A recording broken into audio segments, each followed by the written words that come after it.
Hello Suresh. हा भाऊ, आवाज येतोय? रवी भाऊ, आवाज येतोय काय? सतीशजी,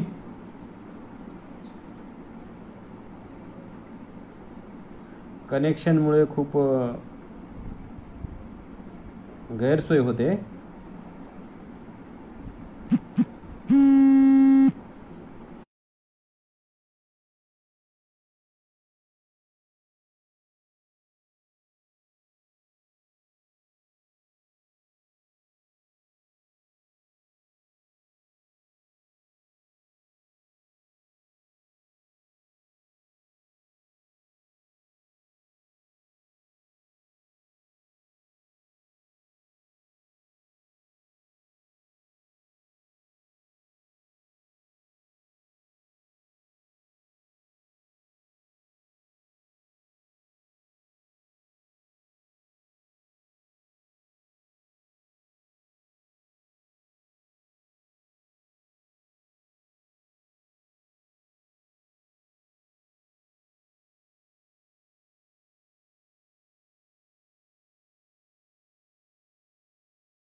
आपल्याला या समाजाच्या सर्वांगीण प्रश्नाकडे पाहावं लागेल.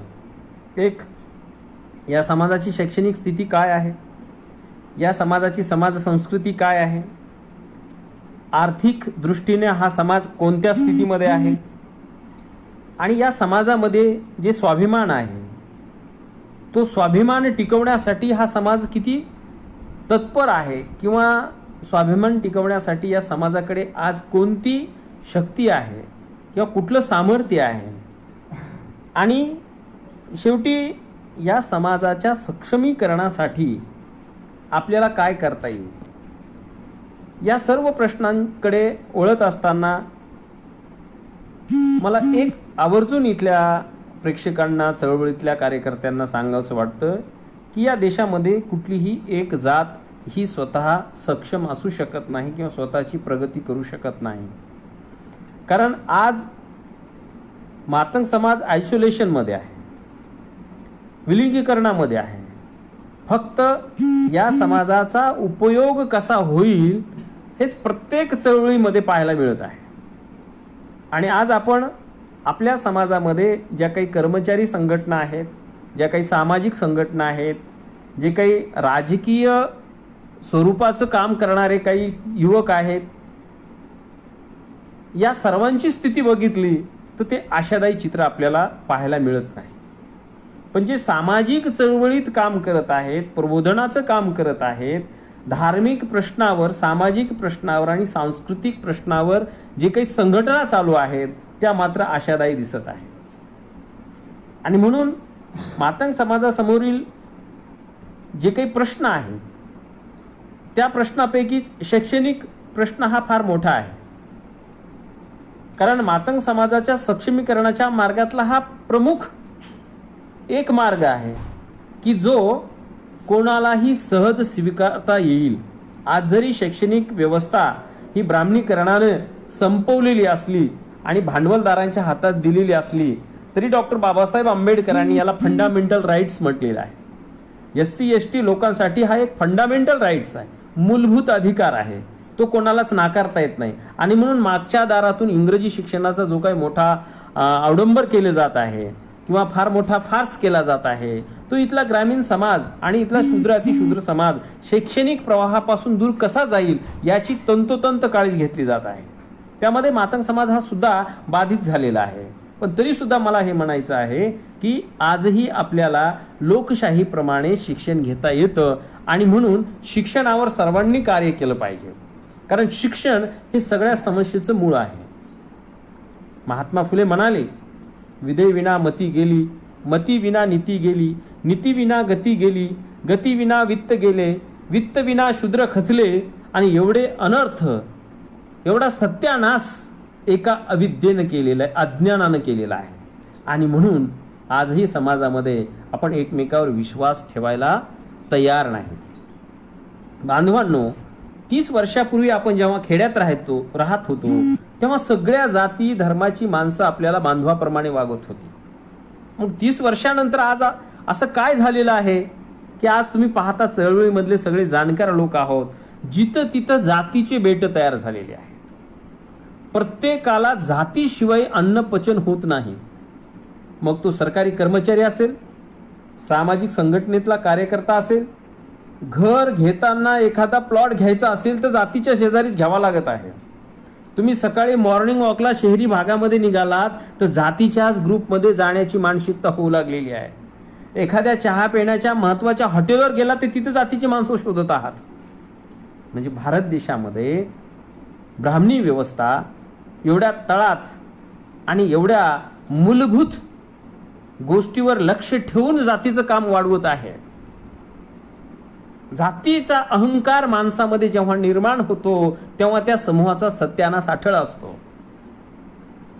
म्हणून आम्हाला जातीचा अहंकार न बाळगता आमच्या जातीचे प्रश्न सोडवण्यासाठी आम्हाला सम्यक दृष्टीने लोकशाहीने दिलेले जे काही मूल्य आहेत, समता, स्वातंत्र्य, बंधुता, न्याय, या मूल्यांना अंगीकृत करून समतेच्या दृष्टीने आमचा विकास झाला पाहिजे. आम्ही म्हणतो ना, भारत माझा देश आहे, सारे भारतीय माझे बांधव आहे. 70 वर्षापासून खोटारडी प्रतिज्ञा आमच्या मुलावर लादली जात आहे. मी शिक्षण क्षेत्रामध्ये काम करणारा एक शिक्षक आहे. मी दुसरीपासून सामाजिक चळवळीत काम करतो. विशेष सामाजिक चळवळीत म्हणण्यापेक्षा मी जातीच्या चळवळीत काम करतो. मी दुसरीला असताना डॉक्टर आप्पासाहेब गोपले यांचे 2x3 पोस्टर लावण्याचं काम केलेलं आहे. म्हणून मला समूहाची थोडीशी जाण आहे, समूह मानसिकता काय असते. आणि नंतर 11वीला असताना कॉम्रेड अशोक उफाडे, माझे बंधू, दुसरे बंधू मारुती कसाब यांनी मला लहुजी सेनेच्या एका सभेला बोलावलं आणि अण्णाभाऊ साठे विद्यार्थी मंच या विद्यार्थी संघटनेमध्ये सहभागी करून घेऊन सामाजिक कार्यांची आमची ही सुरुवात झालेली आहे. पण त्याही अगोदर बहुजन समाज पार्टीचं काम करणारे माझे बंधू PL कसाब हे आम्हाला त्या काळामध्ये सगळ्या काँग्रेसचा इतिहास, महाराष्ट्रातल्या यशवंतरावापासून ते आमच्या जिल्ह्यातले आमदार, खासदार, जिल्हा परिषद सदस्य यांचा इतिहास सांगायचे. गंगेच्या किनारी आम्ही टोळावर बसून त्यांचं पाठीमागे बसून सगळं ऐकायचं. पण त्यावेळेस एवढी जातीयता तीव्र नव्हती. आज त्याच गावामध्ये मी गेलो तर जातीचे जे टोक आहेत ते निवडुंगाच्या काठ्यासारखे प्रत्येक गावामध्ये उपेक्षितांना टोचताना दिसत आहे. त्याला खतपाणी शिकलेले त्या जातीचे लोक, समूह शक्ती, जिसकी लाठी भारी, जिसकी जितनी संख्या भारी उसकी उतनी दादागिरी, हा सिद्धांत आता देशात लागू झालेला आहे. आणि म्हणून मातंग समाजानं या सिद्धांताकडे दुर्लक्ष करून मातंग समाजामध्ये समतेची चळवळ कशी निर्माण होईल, बंधुतेची चळवळ कशी निर्माण होईल, आपल्याला या लोकशाहीमध्ये न्याय कसा मिळेल, यासाठी जर पुढे आलं, यासाठी जर काम केलं तर मला वाटतं, कारण हिंसा ही कोणालाच मान्य नाही, अहिंसा ही सगळ्यांनाच हवी असते. दुःख हे निरंतर कोणालाच नको असतं, सुखाची अपेक्षा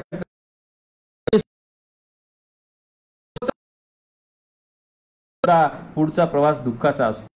आणि म्हणून सर्वहारा असलेला या मातंग समाजाने पहिल्यांदा महात्मा फुलेंचा सिद्धांत स्वीकारावा. हे एक सक्षमीकरणाचा सर्वात महत्वाचा मार्ग आहे. कारण शिक्षणाने सर्व तुमचे प्रश्न हे मिटणारे आहेत. शिक्षणामुळे तुम्ही आर्थिक सुबत्ता निर्माण करू शकता, शिक्षणामुळे तुमचं वर्तन बदलू शकता, शिक्षणामुळे तुमच्यामध्ये विवेकशीलता निर्माण होते, शिक्षणामुळे तुमच्यामध्ये मानवी मूल्य विकसित होतं, शिक्षणामुळे तुमच्यामध्ये राष्ट्रप्रेम निर्माण होतं. शिक्षणामुळे मानवी जीवनाचा इतिहास तुम्हाला कळतो आणि शिक्षणामुळे तुमचं जे काही अज्ञानाने पतन केलेलं आहे, अवमूल्यन केलेलं आहे, त्या अवमूल्यनाची कारणे तुम्हाला समजतात.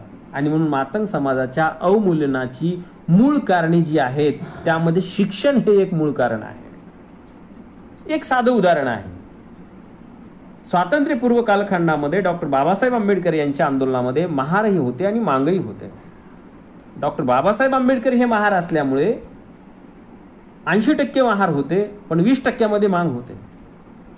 आणि त्या चळवळीमध्ये जर आम्ही सहभागी झालो असतो तर आज आपला वेगळा इतिहास राहिला असता.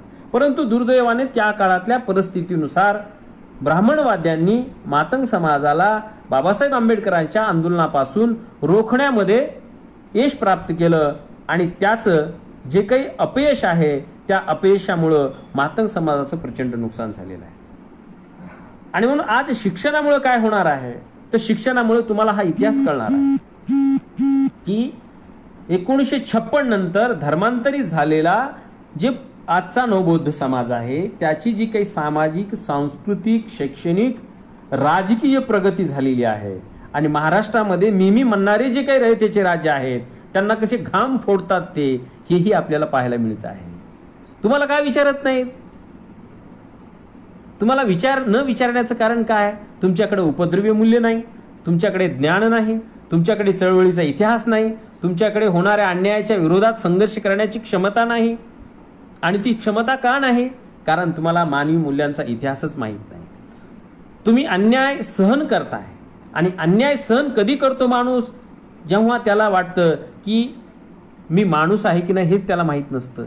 तो अन्यायग्रस्त कधी असतो? त्याला ज्ञान नसतं. आज आपल्या समाजामध्ये मोठ्या प्रमाणामध्ये विचारवंत म्हणून मिरवणारे अनेक लोक आहेत.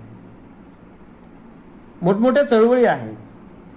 मला एक गोष्ट या ठिकाणी आवर्जून सांगायची आहे की चळवळीचं मोल आणि शिक्षणाचं मोल काय आहे. कॉम्रेड अशोक उफाडे हे शेलू येथे असतात, लाल सेनेचे कार्यकर्ते आहेत.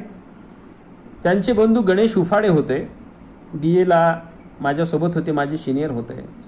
आमचे बंधू मारुती कसाब यांना मी नेहमी सांगायचं की हे समाजातले 2 प्राध्यापक, क्रांतिकारी चळवळीमधले 2 प्राध्यापक आपण गमावलेले आहेत. मी नेहमी त्यांना सांगतो.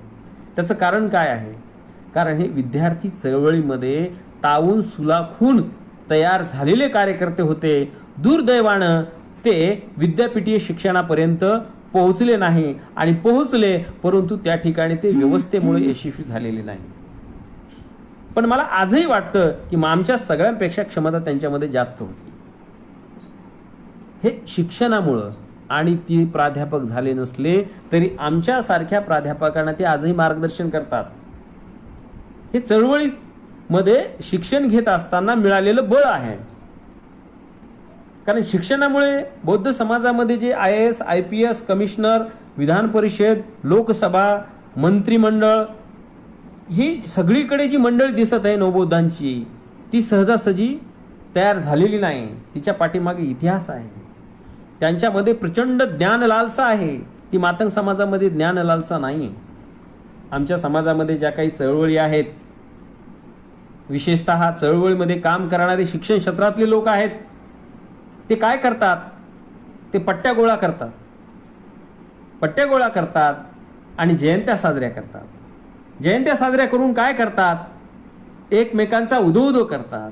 तर बांधवांनो, मला हे सांगायचं आहे की शिकलेल्या लोकांनी आचरण करणं फार महत्त्वाचं आहे. आम्ही शिक्षण घेत आहोत. कोणतं शिक्षण घेत आहोत?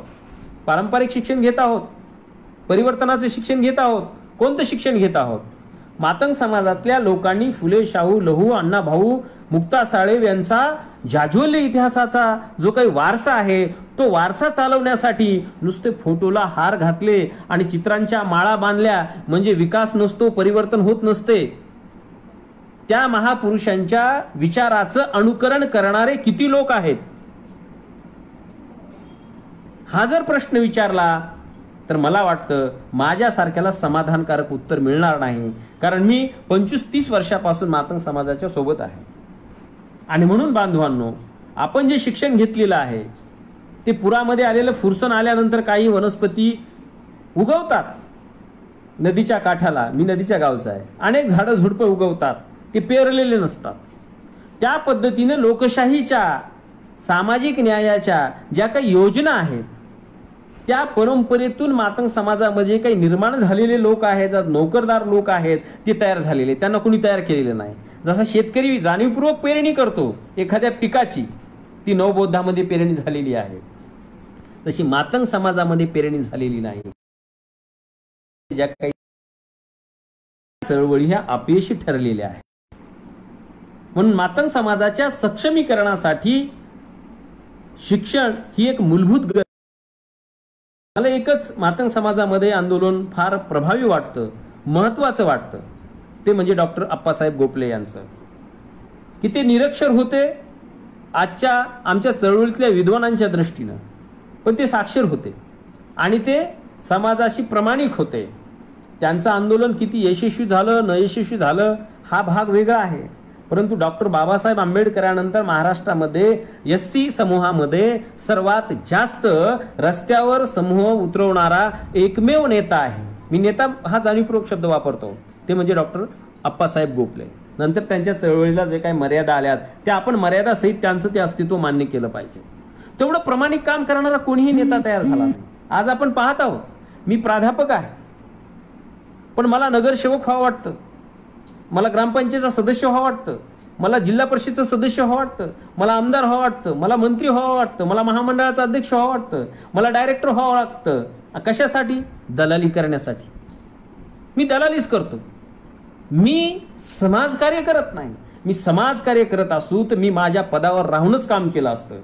कारण राजकीय चळवळ निर्माण करणं हे शिकलेल्या माणसाचं काम असतं. शिक्षकाचं काम तिथं मोठेपणाचं आहे की त्यानं त्याचा अनुयायी, त्याच्या समाजातला सुशिक्षित तरुण बेकार जो आहे त्याला तिथपर्यंत पोहोचवणं हे खरं चळवळीचं काम आहे. पण हे होताना आपल्याला दिसून येत नाही. आणि म्हणून मी प्रत्येक रेसमध्ये आहे. मीच हार घातला पाहिजे, मीच भाषण दिलं पाहिजे, मीच बातमी दिली पाहिजे, मीच अध्यक्ष झालो पाहिजे, मीच प्रवक्ता झालो पाहिजे. अरे काय चाललंय? हे शिक्षण चुकीचं आहे. समाजावर होणारे संस्कार म्हणजे हे शिक्षणच आहे. घरातले वडील कसे वागतात त्याच्यावर मुलं वागतात, ते घराचे संस्कार असतात. तसेच शिकलेल्या समाजातल्या कृतीचं जे काही संस्करण असतं त्या जातीसाठी, त्या समूहासाठी ते एक शिक्षणच असतं. आणि म्हणून शिकलेल्या लोकांनी ज्या काही चळवळी राबवलेल्या आहेत त्या चळवळीमधून आम्ही काय देत आहोत हे आम्ही नीटपणाने समजून घेतलं पाहिजे. आम्ही महापुरुषांचं अनुकरण करतो असं व्यासपीठ विचारपीठावर सांगतो, असं सभेमध्ये सांगतो, असं पुस्तकामध्ये सांगतो, पण कृतीमध्ये आम्ही कमी पडलेलो आहोत. तरी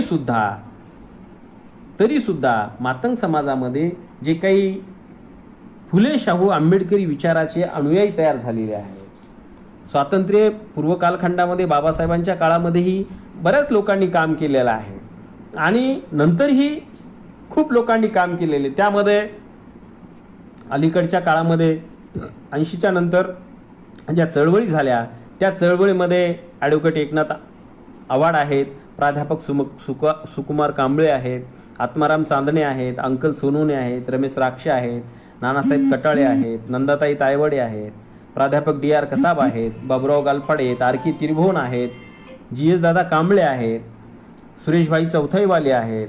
असे कितीतरी असंख्य शेकडो नावं घेतले तुमच्या समोर घेता येतील की ज्यांनी निरपेक्षपणाने काम केलेलं आहे. की फुले शाहू आंबेडकरी विचाराचं वर्तनातून त्यांनी शिक्षण दिलेलं आहे. हे सामाजिक चळवळीचं शिक्षण सुद्धा आपल्याला खूप महत्त्वाचं आहे. कारण आपण कसे चालतो हे आपल्याला तेवढंसं माहीत नसतं, पण पाठीमागे चालणारे आपलं सर्व काय करतात? निरीक्षण करत असतात. आणि त्या निरीक्षणामुळं आपला प्रकृतीपिंड तयार होत असतो. आणि लोक म्हणतात की हा असा आहे, तो तसा आहे, कारण ते आपल्याला निरीक्षणातून ठरवतात.